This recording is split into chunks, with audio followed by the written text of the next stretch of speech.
थक गया हूं यार ये परिवार के झगड़ों से। समझ में नहीं आता कि किसे सही कहूं और किसे गलत। अगर बीवी का कहना मानो तो माँ बोलती है बीवी का गुलाम, और अगर माँ का कहना मानो तो बीवी बोलती है माँ का गुलाम।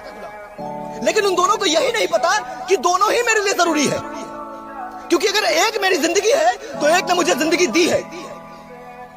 कभी कभी मैं सोचता हूं कि जब एक बेटी गलती करे तो फिर चाहे कुछ भी हो जाए माँ उसे माफ कर देती है, लेकिन जब वही एक बहू गलती करे तो फिर वही सासू माँ उसे माफ क्यों नहीं कर पाती है। और जब एक माँ गलती करे तो फिर चाहे कुछ भी हो जाए बेटी उससे रिश्ता नहीं तोड़ती है, लेकिन जब वही एक सासू माँ गलती करे तो फिर वही बहू उससे रिश्ता क्यों तोड़ने लग जाती है। जिंदगी प्यार देने और लेने का नाम है, और मेरा मानना यह है कि इस दुनिया का आने वाला कल भी झूठा है और बीता हुआ पल भी झूठा है।